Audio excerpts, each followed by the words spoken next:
My name is Gideon, and I'm about to die. I was born on a world long since destroyed. Some say I played a hand in its destruction. Less charitable voices say I was the sole cause of its demise. I cared little at the time, as I was blinded by my own self-righteous fury.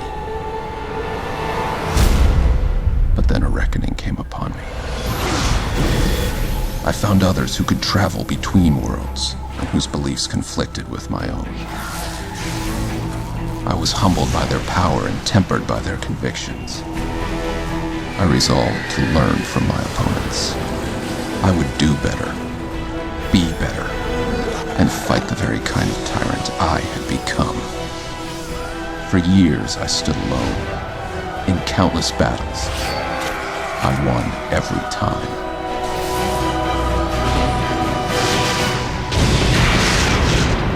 Until now.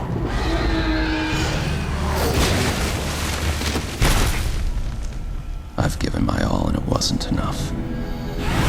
But I have a plan. I've done the one thing my opponent could never do.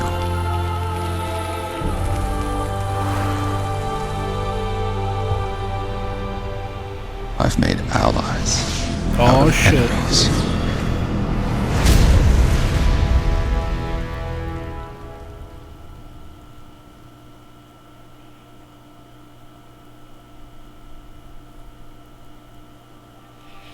What's up, everyone? This is not Armand bringing you Magic the Gathering Duels of the Planeswalkers 2012. Now, give me a second because I just got a shit ton of goosebumps just watching that shit with Gideon and everybody. Alright, how much do you know about Gathering? I know a lot. So, today, I've been waiting for this game all day since morning. It's 3 o'clock now. It's finally released on Steam. So, we are going to start with the campaign, I guess. Is there an options menu? How do I... Okay, custom game extras, download content, exit game. I want to change... Whatever. Let's do this. Wait, I'm gonna stop recording and make sure I'm actually recording. Okay, welcome back. Just changed some of the options with the sounds. Got the resolution to 1600 by 900, which I really prefer. Recording is working, so let's dive into this tutorial. And sure, let's go through that first. When Chandra Nalar's allies told her of arcane runes on the scroll she had stolen from the plane of Kapali, she resolved to steal it a second time to learn its secrets. Sweet. Continue. You are a Planeswalker, a powerful mage who casts spells and summons creatures. Opponent's avatar. Duel other Planeswalkers to gain power and glory. That looks like Sark and Vol. Parts of the turn. The game is played in turns, and each turn has several phases. You play cards during your main phases and attack with your creatures during the combat phase. Just so you guys know, I know how to play this game. I'm just doing this for you guys, so you can learn how to play Magic and maybe play with me online sometime. Your hand. That is a lot of green. You begin the game with a hand of 7 cards. At the start of each of your turns, you draw 1 card. Yep. Use the mouse to select Centaur Cursor. Use the mouse wheel to zoom on the selected card. Where's Centaur Cursor? Oh, right here. Okay. Just so you know, guys, I've been playing this game, the actual card game, up till New Phyrexia. I'm not very familiar with the New Phyrexia cards. I've played up to Scars of Mirrodin. So, let's see. Use your mouse to select Centaur Cursor. Use mouse to zoom it in. There's Centaur Cursor. Courser. With a lot of flavor text. Let's zoom back up. Action. You can play 1 land on each of your turns. Once on the battlefield, lands give you the mana you need to cast your spells. So, like, see how this guy costs 1 forest and 2, Gray means colorless, which means you can use any combination of mana to summon it. I would need 2 of anything and 1 forest, so I would need 3 in total. Now it's my main phase, now it's his main phase. On Soren's first turn, he plays a land, swamp. Okay. There's his swamp. His main phase, that's the timer I'm taking a guess. Second main phase. Now it's my draw phase. Action. You've drawn a creature that costs 2 mana to cast. Before you can cast your Runeclaw Bear, you'll need to play another forest. Click a forest in your hand to play it. See how Runeclaw Bear costs 1 of anything and 1 forest? That's his converted mana cost. His converted mana cost, or mana cost, is 2. So I have 1. Put down the second. Now I have enough to summon him. You can now have the 2 mana you now have the 2 mana you'll need to cast a Runeclaw Bear. Click and it'll be casted. Yes, tapping. When you use the mana from a land, that land becomes tapped until your next turn. See, on every upkeep, your mana gets untapped. So whatever you use has to be tapped to, tell you that it's being used. It cannot be used again until the next turn. And when you summon a creature, it usually has something called Summoning Sickness, which means it can't be played or it can't use its abilities or attack for a whole turn unless it has like an ability called Haste, which means, it's hasty, it's fast. It's not affected by Summoning Sickness. So when it's my turn again, I can actually attack him. Action. Your turn has 2 main phases, 1 before combat and 1 after. You can cast spells during one or both main phases. Click continue to enter your combat phase. I want to put down a land. I can't? Okay, continue. This will be the combat phase now. During your combat phase, you can attack your opponent with your creatures. Click on Runeclaw Bear to attack with it. See? You have to tap him to attack, so, see? Now he's tapped, he's attacking. The arrow is going to point straight to him because he has no creatures to use to defend himself with. Going to click attack. And he's going to take it up the butt. You have attacked Soren with your Runeclaw Bear. It has 2 power, so it deals 2 damage to him. See those numbers down here? I can't. Alright. There's no limit to the number of creatures you can have on the battlefield. True. You have a creature in your hand that costs 3 mana to cast. Before you can cast your Centaur Courser, you'll need to play another forest. That is true. Forest. Now, attack and defense. First number is attack, second number is his toughness, his defense. So if he was to attack Soren Markov, it would do him 3 damage. So now we have enough mana, so we're going to tap this mana and summon the Centaur Courser. See, he also has Summoning Sickness because he does not have haste. On Soren's third turn, he plays a swamp. And probably another creature. Soren casts a Ruthless Coldblade. That's a vampire. I think she's a 2/1. Yep, she is. Ruthless Coldblade gets +2/+1 as long as an opponent has 10 or less life. That's her ability. So if I was under 10 life, this would be a 4/2. 4 attack and 2 defense. Let's hit continue. Soren casts a Disfigure targeting Runeclaw Bear.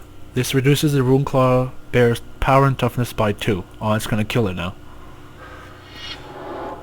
Target creature gets -2/-2 until end of turn. Yep. It's going to do it to this. Since he only has 2 toughness, this will be able to kill it off. Once your toughness goes down to 0, the creature's dead. Sprinter get rid as a result of having 0 toughness. Yep, that's exactly what I just said. He's going to end his main phase. His second main phase. He doesn't have a combat phase because his creature has Summoning Sickness. You can attack Soren with your Centaur Courser. Click continue to enter your combat phase. Okay, continue. During the combat phase, you can attack your opponent with your creature. Click on Centaur Courser to attack with it. Okay. Tap it to attack. Click attack. Now he can choose to defend himself with that creature, or he can take it directly. It seems he's chosen to take it directly. Okay. We're going to hit continue. You can cast the Trained Armadon in your hand. Can we please put a force down? Oh, we're going to cast this creature. Okay. It's a good idea to play a land on each of your turns. With more mana, you'll be able to cast bigger spells on later turns. True. See, this one costs 1 of anything and 2 forests, which we have plenty of. Let's put down a forest. And now it's his turn. On Soren's 4th turn, he plays a swamp and then attacks you with Ruthless Callblade. We are going to defend with, what's his name? The Trained Armadon. Oh, see, he's declaring his attack to me. If you have an untapped creature on the battlefield, you can assign it to block a creature that's attacking you. Yep, and we do have one. He's untapped, so we're going to click him, and then click block. Ruthless Culprit has 2 power, so it deals 2 damage to Train Armadon. At the same time, Train Armadon deals 3 damage to Ruthless Callblade. Yep, there's the attack. Oh, wait, not yet. Since Ruthless Callblade only has 1 toughness, 3 damage is enough to destroy it. It goes to Soren's graveyard. Indeed.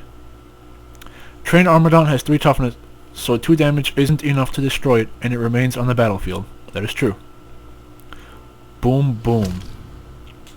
And boom goes the dynamite. Hit continue.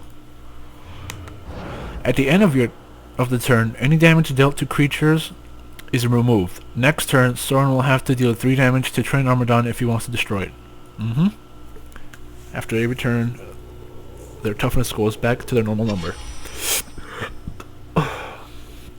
Instants are cards you can cast anytime, even after your opponent casts a spell, but before it has had its effects.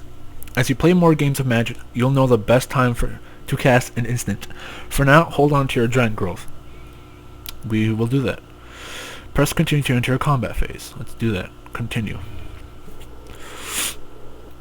You can choose to attack your opponent with any untapped creatures you've controlled since the start of your most recent turn. Yes. We're going to attack with this and that. Let's click attack. Okay. Target creature gets -3/-3 until end of turn. We can't have that now, can we? Can we do a timer stop? I guess we gotta hit continue. Soren has interrupted your attack and cast Last Gasp, targeting Centaur Courser. When it resolves, Last Gasp will reduce Centaur Courser's power and toughness by 3, which will kill it. Action. Use Giant Growth to turn your Centaur Courser into a 6/6 creature. Click stop to stop the timer. Stop timer. See, this card right here, target creature gets +3/+3 until end of turn. We're going to play this to add 3 to his toughness and power on top of the Last Gasp, so it will resolve and he'll become a 3/3 again.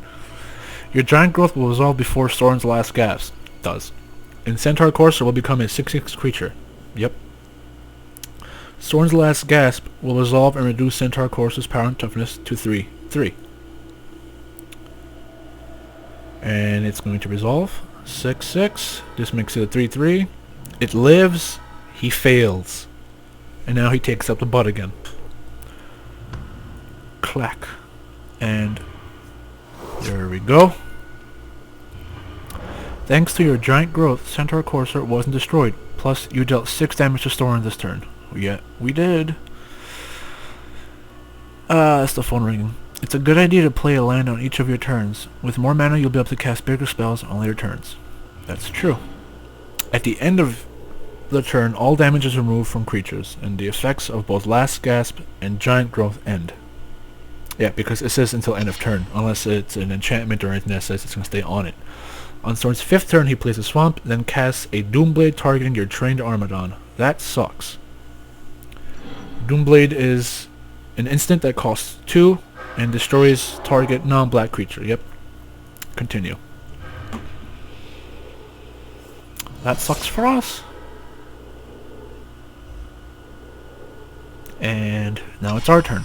You've drawn an enchantment. During your main phase, you can cast an enchantment the same way you cast a creature. Your turn. An aura is a type of enchantment that you attach to another card. When you cast an aura, you must choose a target for it to enchant. Okay. Click Blanchwood Armor. Okay. Blanchwood Armor. Enchant creature. It's an aura. Enchanted creature. Excuse me, guys.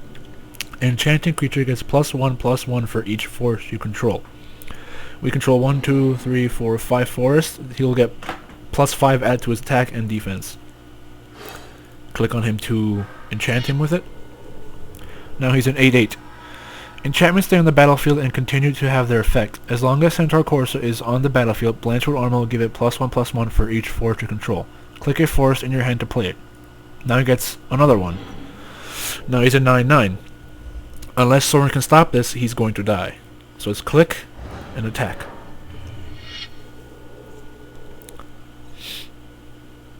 It gets through. He gets smacked around. He's at 0. He loses. Thank you for watching the tutorial with me, guys. Be sure to come back when we go through the campaign. I hope you guys learned anything, if anything. And I'll see you guys. My Steam ID is NotArman, NOTARMAN. If you purchase this game, let's play. It'll be really fun. Alright? Thanks for watching. Peace out.